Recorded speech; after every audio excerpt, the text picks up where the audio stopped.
नमस्कार दोस्तों, स्वागत है आप सभी का शक्ति नॉलेज पॉइंट के यूट्यूब चैनल में एक बार फिर। आज के वीडियो में हम लोग प्रेजेंट इंडेफिनिट टेंस में इंटरोगेटिव नेगेटिव सेंटेंस का पैसिव वॉइस बनाना सीखेंगे। इसके पहले वाले वीडियो में हम लोगों ने इंटरोगेटिव सेंटेंस का पैसिव वॉइस बनाना सीखा था। उम्मीद करता हूं कि आपने उस वीडियो को देखा होगा। अगर नहीं देखा प्लीज़ उस वीडियो को देख लीजिएगा, उसके बाद इस वीडियो को देखिएगा तो उसके बाद ये चीज़ें आपको बहुत आसानी समझ में आएंगी, क्योंकि 50% इसमें इंटरोगेटिव सेंटेंस ही है। ठीक है, ऐसा इसलिए देखिए नाम से भी स्पष्ट है, इंटरोगेटिव निगेटिव, यानी इंटरोगेटिव तो रहेगा ही, निगेटिव की इसमें पहचान जुड़ जाएगी। ठीक है, चलिए वीडियो शुरू करते हैं। तो वीडियो में अंत तक बने रहिएगा, यकीन मानिए आपको हर एक चीज़ अच्छे से समझ में आएगी। तो दोस्तों, हमेशा की तरह हम लोग सबसे पहले एक्टिव वॉइस और पैसिव वॉइस दोनों की इंटरोगेटिव निगेटिव सेंटेंस में फार्मूला देख लेते हैं। क्या फार्मूला होती है, क्या पहचान होती है। ठीक है, ताकि आपको सेंटेंस को पैसिव वॉइस बनाने में आसानी हो। ठीक है, तो देखिए जब हम लोग इंटरोगेटिव सेंटेंस पढ़ रहे थे तो वहाँ पे मैंने आपको क्या बताया था कि सबसे पहले हेल्पिंग वर्ब यूज होती है। ठीक है, अब ये आपको पता है कि जो एक्टिव वॉइस होता है वही टेंस होता है। ठीक है, तो ये एक्चुअली टेंस का ही रूल लिखा हुआ है। तो सबसे पहले हेल्पिंग वर्ब लिख देंगे, फिर सब्जेक्ट लिख देंगे। अब चूंकि निगेटिव है तो निगेटिव की जो पहचान जुड़नी है वो कहाँ जुड़ेगी, सब्जेक्ट के बाद जुड़ेगी एक्टिव वॉइस में। बाकी चीज़ें सेम होंगी जैसे बाकी अभी हम लोग बना रहे थे। अब जब हम पैसिव वॉइस बना रहे हैं तो पैसिव वॉइस में जैसे एक्टिव वॉइस में हेल्पिंग वर्ब पहले लिखी जाती थी, सेम वैसे ही पैसिव वॉइस में भी जो भी हेल्पिंग वर्ब होगी पैसिव वॉइस की, ध्यान रखिएगा यहाँ पे पैसिव वॉइस की ही हेल्पिंग वर्ब यूज होती है। वीडियो अगर आप लोगों ने ना देखा हो तो एक मैंने वीडियो बना रखा है, वहाँ पे मैंने हर एक पैसिव वॉइस की जितनी भी हेल्पिंग वर्ब यूज होती है सभी को बताया हुआ है।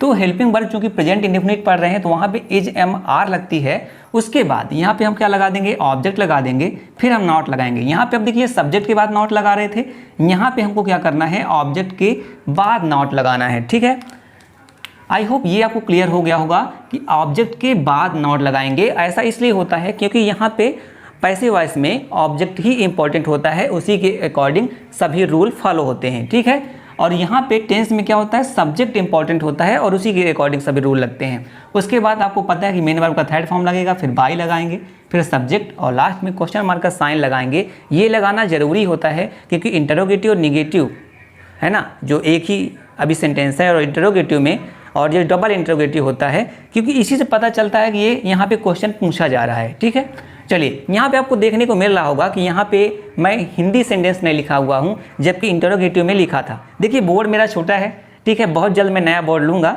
बट अभी तो ये छोटा है तो यहाँ पे देखिए कहीं जगह नहीं है ना। इसको मैं बोल दूंगा हिंदी सेंटेंस, आप उसको नोट डाउन करते जाइएगा। ठीक है, तो चलिए अब हम क्या करते हैं, इसको ट्रांसलेट करते हैं पैसिव वॉइस में। पहला सेंटेंस क्या लिखा हुआ है, do you not know cricketer Virat Kohli, क्या तुम विराट कोहली जो क्रिकेटर हैं उनको नहीं जानते हो। ठीक है, तो अगर इसका पैसिव वॉइस बनाना होगा तो कैसे बनाएंगे, देखिए हमको क्या करना होता है, ऑब्जेक्ट फाइंड आउट करना होता है, उसी के अकॉर्डिंग हम हेल्पिंग वर्ब यूज करेंगे। तो यहाँ पे ऑब्जेक्ट क्या है, क्रिकेटर विराट कोहली। किसे नहीं जानते हो, विराट कोहली को, क्योंकि वो क्रिकेटर है इस वजह से पूरा हम लिखेंगे। ठीक है, अब इसके अकॉर्डिंग ये सिंगुलर है, इसके अकॉर्डिंग हेल्पिंग वर्ब क्या यूज होगी, इज होगी। ठीक है, तो हम यहाँ पे क्या लिखेंगे, इज, फिर लिखेंगे क्रिकेटर विराट कोहली। उसके बाद देखिए हम लोगों ने ऑब्जेक्ट लिख दिया, अब नॉट लगाना है हमको, तो हम यहाँ पे लगा देंगे नॉट। ठीक है, तो is cricketer Virat Kohli not, फिर मेन वर्ब का थर्ड फॉर्म, मेन वर्ब के यहाँ पे नो यानी होता है जानना, और नो का थर्ड फॉर्म क्या होता है, नोन, KNOWN, नोन। अब क्या लगाना हमको, मेन बाई लगाना है, उसके बाद सब्जेक्ट। तो देखिए अगर अदर वर्ड कुछ होता तो हम यहीं पर लगा देते। ठीक है, नहीं है तो हम लगाएंगे बाई, और उसके बाद सब्जेक्ट क्या है, यू, तो यहाँ पे यू का हम यू ही लिख देते हैं। ठीक है, और यहाँ पे हम क्वेश्चन मार्क का साइन लगा देंगे। इसका मतलब ये हो गया कि क्रिकेटर विराट कोहली आपके द्वारा नहीं जाना जाता है ना, यानी आप नहीं जानते हैं। ठीक है, चलिए दूसरा क्वेश्चन क्या लिखा हुआ, देखिए यहाँ पे एक चीज़ और हो सकती थी कि जो यहाँ पे नॉट लगा हुआ है और जो इज लिखा हुआ है, इसको आप कॉन्ट्रैक्शन वर्ड यूज कर सकते थे, और इज नॉट को क्या लिख सकते थे, एजेंट। ठीक है, ठीक है, तो यहाँ पे एजेंट लिख देते, फिर cricketer Virat Kohli known by you. तो ये जो बार बार नॉट लिखना है वो आपको क्या है, नहीं लिखना पड़ेगा, वो एक साथ आ जाएगा। ठीक है, मैं एक आपको तरीका बता दिया, चाहे तो आप कर सकते हैं, अदरवाइज ये भी सही है। ठीक है, दूसरा सेंटेंस क्या लिखा होगा, does he not play football in the ground, क्या वह मैदान में फुटबॉल नहीं खेलता है। ठीक है, अब इसको अगर आप पैसिव वॉइस बनाएंगे तो आपको पहले क्या ध्यान रखना होगा, वही ऑब्जेक्ट, क्या नहीं खेलता है? फुटबॉल। तो फुटबॉल यहाँ पे हो गया ऑब्जेक्ट। अब फुटबॉल क्या सिंगुलर है, इसलिए इसके अकॉर्डिंग हेल्पिंग वर्ब क्या हो जाएगी? इज। फिर लिखेंगे फुटबॉल, ठीक है, जो हमारा ऑब्जेक्ट है, इज फुटबॉल। उसके बाद आपको क्या लगाना है? नॉट। आई होप अब चीज़ें आपको समझ में आ गई होंगी कैसे हम चीज़ों को बना रहे हैं। तो इज फुटबॉल नॉट। अब देखो क्या नॉट के बाद मेन वर्ब का थर्ड फॉर्म, मेन वर्ब यहाँ पे क्या है? प्ले। तो प्ले का थर्ड फॉर्म क्या होता है? प्लेड। तो इज फुटबॉल नॉट प्लेड, ठीक है। अब देखिए यहाँ पे एक्स्ट्रा वर्ड है इन द ग्राउंड। अगर एक्स्ट्रा वर्ड नहीं होता तो बाई लगा के सब्जेक्ट लिख देते। एक्स्ट्रा वर्ड अगर हो तो आप क्या करेंगे कि मेन वर्ब के जस्ट बाद आप क्या कर देंगे, जो भी एक्स्ट्रा वर्ड होगा उसको आप लिख देंगे। उसके बाद आप बाई लगाएंगे और उसके बाद आपको क्या लगाना है? सब्जेक्ट, जो कि क्या है? ही। तो ही का जो ही है, तो ही का यहाँ पे क्या सब्जेक्ट है? इसका ऑब्जेक्टिव फॉर्म अगर हम लिखेंगे, है ना, पैसिव वॉइस में इसको जब बनाएंगे तो ही क्या हो जाएगा? हिम हो जाएगा, ठीक है। तो क्या सेंटेंस बन गया? Is football not played in the ground by him. इसका मतलब ये हो गया कि फुटबॉल उनके द्वारा नहीं खेली जाती है, ठीक है। आई होप सेंटेंस आपको समझ में आ रहे होंगे। अगर आ रहे हो तो प्लीज़ वीडियो को लाइक और चैनल को सब्सक्राइब जरूर कर लीजिएगा। हालांकि मैं ये चीज़ बोलता नहीं हूँ अपने वीडियो में, लेकिन ये आपकी भी रिस्पॉन्सिबिलिटी होती है, आप ये चीज़ करके रखें, ठीक है। चलिए थर्ड सेंटेंस क्या लिखा है कि do some children not like to drink milk. क्या कुछ बच्चे दूध पीना पसंद नहीं करते हैं? आप बताइए क्या आपको दूध पीना पसंद है? क्योंकि बहुत से ऐसे बच्चे होते हैं जिनको नहीं पसंद होता है, कमेंट में ज़रूर बताइएगा। चलिए इसका जब हम पैसिव वॉइस बनाएंगे तो पैसिव वॉइस क्या पीना नहीं पसंद करते हैं? मिल्क, है ना, मिल्क की बात हो रही है ना यहाँ पे। तो मिल्क क्या हो गया? ऑब्जेक्ट। इसके अकॉर्डिंग आप हेल्पिंग वर्ब लगाएंगे तो देखो मिल्क जो होता है वो अनकाउंटेबल होता है, दूध को हम गिन नहीं सकते, इस वजह से इसको हम सिंगुलर काउंट करते हैं। तो यहाँ पे हम क्या लगाएंगे? हेल्पिंग वर्ब इज, फिर लिखेंगे मिल्क, ठीक है, इज मिल्क। उसके बाद आपको क्या लगाना है? नॉट लगाना है, ऑब्जेक्ट के बाद नॉट। Is milk not. उसके बाद मेन वर्ब का थर्ड फॉर्म, मेन वर्ब क्या है? लाइक, और यहाँ पे ड्रिंक, यहाँ पे दो मेन वर्ब है ना। तो हम क्या करेंगे? हर एक चीज़ पहली मेन वर्ब के साथ करेंगे, ठीक है। इसी के साथ जो टू के पहले लिखी हुई है इसी का मेन वर्ब का थर्ड फॉर्म बनाएंगे। तो क्या बन जाएगा? लाइक का थर्ड फॉर्म क्या हो जाएगा? लाइक्ड, ठीक है। उसके बाद हम लिखेंगे टू और उसके बाद लिख देंगे हम ड्रिंक, ठीक है। तो क्या यहाँ पे सेंटेंस अभी तक बन गया? Is milk not liked to drink. अब क्या चीज़ें हमारी बची हुई है? सम चिल्ड्रेन, सब्जेक्ट बचा हुआ है तो हम क्या लगाएंगे? बाई सम चिल्ड्रेन, ठीक है। आई होप सेंटेंस आपको क्लियर समझ में आ रहे होंगे कि मैं कैसे सेंटेंस बना रहा हूँ। इसका मतलब ये हो गया कि क्या दूध कुछ बच्चों के द्वारा पसंद नहीं किया जाता है, ठीक है। चलिए फोर्थ सेंटेंस लिखा हुआ है कि does reporter not prepare report on road accident. क्या रिपोर्टर रोड एक्सीडेंट पर रिपोर्ट नहीं बनाता है? पैसिव वॉइस का बनाएंगे।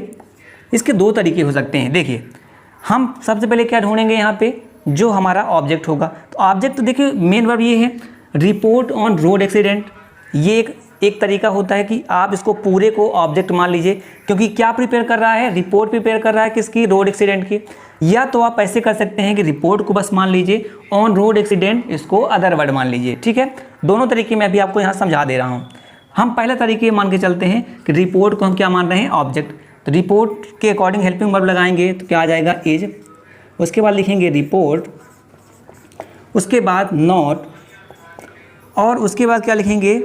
मेन वर्ब का, है ना, मेन वर्ब का थर्ड फॉर्म। मेन वर्ब क्या? प्रिपेयर। प्रिपेयर यानी होता है तैयार करना होता है, तो प्रिपेयर्ड हो जाता है ना। इज रिपोर्ट नॉट प्रिपेयर्ड, है ना। अब मैंने क्या बताया कि मेन वर्ब के बाद जो भी अदर वर्ड होता है उसको लिख दीजिए। On road accident by reporter.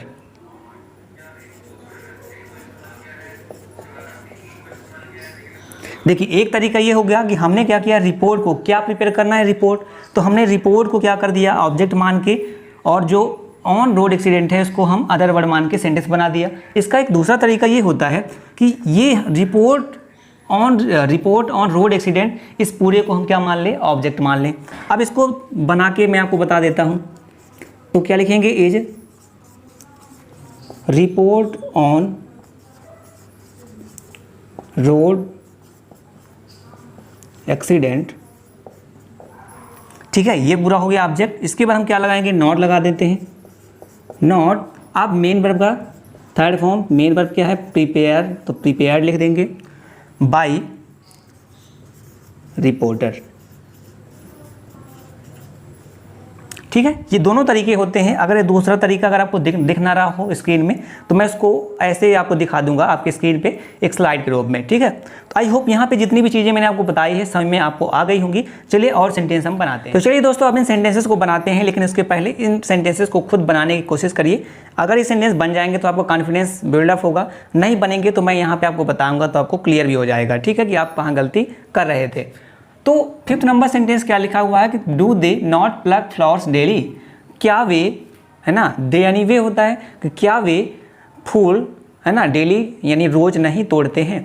ठीक है, अब इसका जब हम बनाएंगे पैसिव वॉइस, ठीक है, आप चाहें तो इसको यहाँ पे ऐसे भी लिख सकते थे, ये हो गया एक्टिव वॉइस, और ये हम जब बनाएंगे ये हो जाएगा पैसिव वॉइस। ठीक है, चलिए सबसे पहले हमको क्या होता है, ढूंढना होता है ऑब्जेक्ट। ऑब्जेक्ट क्या है, क्या नहीं तोड़ने की बात हो रही है, फूल, तो यहाँ पे क्या हो गया, फ्लावर्स क्या हो जाएगा, ऑब्जेक्ट। अब चूंकि ये प्लूरल है, इस वजह से हमारी जो हेल्पिंग वर्ब होगी प्लूरल लगेगी आर।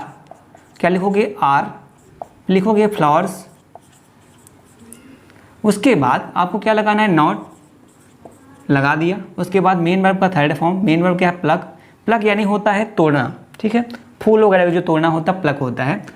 तो क्या लिखोगे, प्लग का थर्ड फॉर्म ईडी जुड़ जाता है। ठीक है, मैं आपको एक मजे की बात बताऊं कि ज़्यादातर जो होते हैं ये एक्चुअली जो जिसमें सिर्फ ईडी जुड़ जाता है वो होता है इरेगुलर वर्ब। ठीक है, अगर आप वाकई सीखना चाहते हो कि वर्ब के तीनों फॉर्म कैसे आसानी से याद करते हैं, तो उसका एक वीडियो आपको आई बटन पर मिल जाएगा, उसको आप देख लीजिएगा, आपको जो भी डाउट होगा क्लियर हो जाएगा। ठीक है, are flowers are not plugged. उसके बाद क्या लगाना है आपको, देखिए यहाँ पे हमारा एक्स्ट्रा वर्ड है डेली, तो प्लग्ड के बाद हम क्या लिख देंगे, डेली। उसके बाद हमको क्या लगाना है, सब्जेक्ट, लेकिन सब्जेक्ट के पहले क्या लिखेंगे हम, बाई, और उसके बाद क्या लिखेंगे हम, दे। जो लिखा हुआ है, देखिए जो सब्जेक्ट यहाँ पे दे है, दे का जब ऑब्जेक्टिव फॉर्म बनाएंगे तो क्या हो जाएगा, देम।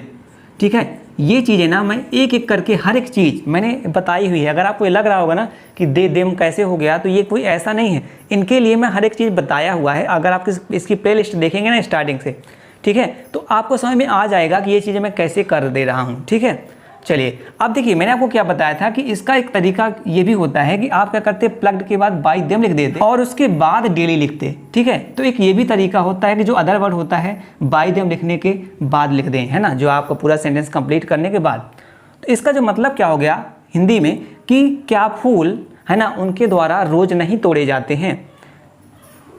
नेक्स्ट सेंटेंस क्या लिखा होगा, does a plumber not repair all the taps. जो प्लम्बर है, तो क्या प्लम्बर क्या होता है, जो नल वगैरह ठीक करता है ना, जिनसे जो काम होता है पानी के पाइप वाला, वो होता है प्लम्बर। तो क्या प्लम्बर, है ना, जो जितने भी टैप हैं यानी नल हैं जिनसे टोटी से पानी आता है, क्या उन सभी को रिपेयर नहीं करता है। रिपेयर यानी क्या होता है, मरम्मत करना। ठीक है, अब इसका जब हम बनाएंगे क्या, पैसिव वॉइस, तो देखिए पैसिव वॉइस बनाना काफ़ी आसान है। करना क्या है, ऑल द, क्या रिपेयर करने की बात हो रही है, ऑल द टैप्स, चूँकि ये प्लूरल है, टैप्स लिखा हुआ है, इसलिए हम इसके साथ भी हम आर का यूज करेंगे। तो लिखेंगे हम आर ऑल द टैप्स। उसके बाद लिखेंगे नॉट। ठीक है, are all the taps not. अब क्या लिखना है, मेन वर्ब का थर्ड फॉर्म, मेन वर्ब क्या है, रिपेयर, तो यहाँ पे क्या हो गया, रिपेयर्ड। ठीक है, are all the taps not repaired. अब देखिए कुछ बचा नहीं है, अब प्लम्बर हमारा सब्जेक्ट बचा है, तो लिखोगे बाई आ प्लम्बर, और लास्ट में क्वेश्चन मार्क लगाना बिल्कुल भी ना भूलें। इसका मतलब ये हो गया कि जितने भी टैप है, ऑल द टैप यानी जो जितने भी टैप की बात हो रही है, क्या वो सभी टैप प्लम्बर के द्वारा रिपेयर नहीं किए जाते हैं। अब ये जो वर्ड है ना, जो 7th नंबर का जो सेंटेंस है, इसको आप बनाइएगा, ये आपका रहेगा होमवर्क। ठीक है, इसमें मैंने कम सेंटेंस बताए हैं क्योंकि मैंने इंटरोगेटिव में काफ़ी सेंटेंस आपको बता दिए थे। इसको बनाइएगा। इसका जो सलूशन है आपको कमेंट में, पहला कमेंट पिन मिल जाएगा, तो इसका सलूशन आप देख लीजिएगा, बनाइएगा। सबसे पहले चालाकी आपको नहीं करना है। ठीक है, तो चलिए हम इस वीडियो में इतना ही रखते हैं, मिलते हैं हम नेक्स्ट वीडियो में। भगवान आपका दिन शुभ रखे।